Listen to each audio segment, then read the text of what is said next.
മഹാകേരളം ചാനലിലേക്ക് എല്ലാവരെയും ഒരിക്കൽ കൂടി സ്വാഗതം ചെയ്യുന്നു. ഈ ചാനൽ നിങ്ങൾ ഇതുവരെ സബ്സ്ക്രൈബ് ചെയ്തിട്ടില്ലെങ്കിൽ സബ്സ്ക്രൈബ് ചെയ്യാൻ അഭ്യർത്ഥിക്കുന്നു. ഒപ്പം അടുത്തുള്ള ബെല്ലൈക്കണും ക്ലിക്ക് ചെയ്യുക. അപ്പോഴെൻ്റെ പുതിയ വീഡിയോയുടെ നോട്ടിഫിക്കേഷൻസ് നിങ്ങൾക്ക് ലഭിക്കുന്നതായിരിക്കും. നിരന്തരം സഞ്ചരിച്ചു കൊണ്ടിരിക്കുന്ന എല്ലാ ഗ്രഹങ്ങളും ഒരു സമയത്തല്ലെങ്കിൽ മറ്റൊരു സമയത്ത് അവരവരുടെ രാശി മാറിക്കൊണ്ടിരിക്കുന്നതായിരിക്കും. ചില ഗ്രഹങ്ങൾ ദിവസങ്ങൾ കൊണ്ട് തൻ്റെ രാശി മാറുമ്പോൾ മറ്റ് ഗ്രഹങ്ങൾക്ക് വർഷങ്ങൾ വേണ്ടിവരും തൻ്റെ രാശി മാറുവാൻ. ഉദാഹരണത്തിന് ചന്ദ്രൻ വെറും 2.25 ദിവസം കൊണ്ട് തൻ്റെ രാശി മാറുമ്പോൾ ശനിക്ക് ഏകദേശം 2.5 വർഷം വേണ്ടിവരും രാശി മാറുവാൻ. ഈ സഞ്ചാരത്തിനിടയ്ക്ക് ചില ഗ്രഹങ്ങൾ വക്രഗതി, അതായത് റീട്രോഗ്രേഡ് ആകുന്നതായിരിക്കും. ചിലപ്പോൾ ചില ഗ്രഹങ്ങൾ മൗഢ്യതയിലാകുന്നതായിരിക്കും, അതായത് അസ്തമിക്കുന്നതായിരിക്കും. അതുപോലെ ഗ്രഹങ്ങൾ രാശി മാറുന്നതിനോടൊപ്പം ദൃഷ്ടി പതിക്കുന്നതും മാറിക്കൊണ്ടിരിക്കുന്നതായിരിക്കും.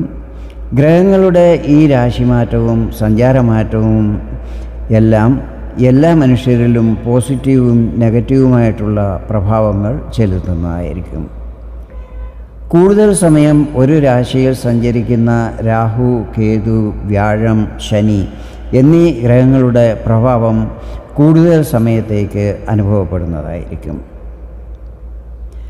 ഇന്നത്തെ എൻ്റെ ഈ വീഡിയോയിൽ വർഷം 2025 കർമ്മഫലപ്രദായിയും ന്യായാധിപനുമായ ശനിയുടെ രാശിമാറ്റം കാരണമുള്ള പ്രഭാവങ്ങൾ ഏതൊക്കെ രാശിക്കാർക്ക് ലഭിക്കും എന്നതിനെക്കുറിച്ചാണ് പറയുന്നത്. ഇതൊരു ട്രെയിലറായി മാത്രം കണ്ടാൽ മതി. ശനിമാറ്റത്തെക്കുറിച്ചുള്ള വിശദമായ വീഡിയോ ഞാൻ പിന്നീട് പബ്ലിഷ് ചെയ്യുന്നതായിരിക്കും. ആദ്യമായി ശനിയുടെ വർഷം 2025 രാശിമാറ്റം, സഞ്ചാരമാറ്റം, നക്ഷത്രമാറ്റം എന്നിവയൊക്കെ എങ്ങനെയായിരിക്കുമെന്ന് നോക്കാം. 2025 മാർച്ച് 29 ശനിയാഴ്ച രാത്രി ഏകദേശം 11:01 ശനി തൻ്റെ സ്വരാശിയും മൂലത്രികോണ സ്ഥാനവുമായ കുംഭത്തിൽ നിന്നും മീനത്തിലേക്ക് രാശി മാറുന്നതായിരിക്കും. 2025 ഫെബ്രുവരി 28 വെള്ളിയാഴ്ച രാവിലെ ഏകദേശം 7 ശനി മൗഢ്യാവസ്ഥയിലാകുന്നതായിരിക്കും.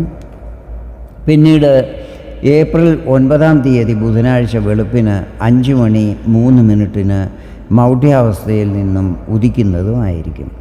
അങ്ങനെ 40 ദിവസത്തോളം ശനി മൗഢ്യാവസ്ഥയിലായിരിക്കും സഞ്ചരിക്കുന്നത്. ഇവിടെ ഒരു കാര്യം ശ്രദ്ധിക്കേണ്ടത്, ശനി കുംഭത്തിൽ നിന്നും മീനത്തിലേക്ക് രാശി മാറുന്നത് മൗഢ്യാവസ്ഥയിൽ തന്നെ ആയിരിക്കും. അതുപോലെ ശനിയുടെ മറ്റൊരു പ്രധാനപ്പെട്ട സഞ്ചാരമാറ്റം റീട്രോഗ്രേഡ്, അതായത് വക്രഗതിയിലുള്ള സഞ്ചാരമാണ്. എല്ലാ വർഷവും ശനി വക്രഗതിയിലാകാറുണ്ട്. ശനിയും സൂര്യനും തമ്മിലുള്ള ദൂരം 120 ഡിഗ്രിയിൽ കൂടുമ്പോഴാണ് ശനി വക്രഗതിയിലാകുന്നത്. ദൂരം പിന്നീട് 120 ഡിഗ്രിയിൽ കുറയുമ്പോൾ നേരെ സഞ്ചരിക്കുന്നു എന്നും നമ്മൾ പറയുന്നു. മറ്റ് ഗ്രഹങ്ങൾക്ക് ഈ ഡിഗ്രിയിലും സമയത്തിലും മാറ്റങ്ങൾ ഉണ്ടായിരിക്കും. ഓരോ വർഷവും ശനി ഏകദേശം 140 ദിവസത്തോളം വക്രഗതിയിൽ സഞ്ചരിക്കുന്നതായിരിക്കും. വർഷം 2025 ജൂലൈ 13 ഞായറാഴ്ച രാവിലെ ഏകദേശം 9:30 മണിയോടടുത്ത് ശനി വക്രഗതിയിലാകുന്നതും പിന്നീട് നവംബർ 28 വെള്ളിയാഴ്ച രാവിലെ 9:20 നേരെ സഞ്ചരിക്കാൻ തുടങ്ങുന്നതുമായിരിക്കും. 138 ദിവസത്തോളം ശനി വക്രഗതിയിലായിരിക്കും സഞ്ചരിക്കുന്നത്. ഇനി 2025 ശനിയുടെ ഈ രാശിമാറ്റം ഏതെല്ലാം രാശിക്കാരിൽ പ്രഭാവങ്ങൾ ചെലുത്തുമെന്ന് നോക്കാം. ആദ്യമായി 7 ശനിയെക്കുറിച്ചാണ് പറയുന്നത്. ശനി കുംഭം രാശിയിൽ പ്രവേശിച്ചത് വർഷം 2023 ജനുവരി 17 ആയിരുന്നു. അന്നു മുതൽ ധനുരാശിക്കാരുടെ 7 ശനി അവസാനിക്കുകയും മീനം രാശിക്കാർക്ക് 7 ശനി ആരംഭിക്കുകയും ചെയ്തു.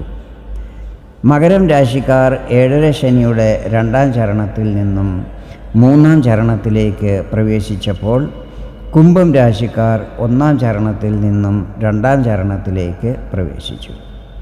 2025 മാർച്ചിൽ നടക്കാൻ പോകുന്ന ഈ രാശിമാറ്റത്തോടെ മകരം രാശിക്കാരുടെ 7.5 ശനി അവസാനിക്കുന്നതായിരിക്കും. മേടം രാശിക്കാർക്ക് 7.5 ശനി ആരംഭിക്കുന്നതുമായിരിക്കും. അതുപോലെ മീനം രാശിക്കാർക്ക് രണ്ടാം ചരണം ആരംഭിക്കുന്നതുമായിരിക്കും. ഈ രാശിമാറ്റത്തോടെ മേടം, ചിങ്ങം, വൃശ്ചികം എന്നീ രാശിക്കാരിൽ നിന്നും ശനിയുടെ ദൃഷ്ടി മാറുന്നതായിരിക്കും. ഇനി മുതൽ ശനിയുടെ 3-ാം ദൃഷ്ടി ഇടവം രാശിയിലും 7-ാം ദൃഷ്ടി കന്നി രാശിയിലും 10-ാം ദൃഷ്ടി ധനുരാശിയിലുമായിരിക്കും പതിക്കുന്നത്. ശനിയുടെ ഈ സഞ്ചാരമാറ്റം കാരണം ഇടവം, ചിങ്ങം, വൃശ്ചികം എന്നീ രാശിക്കാരുടെ കണ്ടകശനി അവസാനിക്കുന്നതും മിഥുനം, കന്നി, ധനു എന്നീ രാശിക്കാർക്ക് കണ്ടകശനിയുടെ പ്രഭാവം ആരംഭിക്കുന്നതുമായിരിക്കും. ഇതുവരെ അഷ്ടമശനിയുടെ പ്രഭാവത്തിലായിരുന്ന കർക്കടകം രാശിക്കാർക്ക് അതിൽ നിന്നും മുക്തി ലഭിക്കുന്നതും ചിങ്ങം രാശിക്കാർക്ക് അഷ്ടമശനി ആരംഭിക്കുന്നതുമായിരിക്കും. മറ്റ് രാശിക്കാരിലും ശനിയുടെ ശുഭ അശുഭ ഫലങ്ങൾ ലഭിക്കും എന്നുള്ളത് ഉറപ്പാണ്.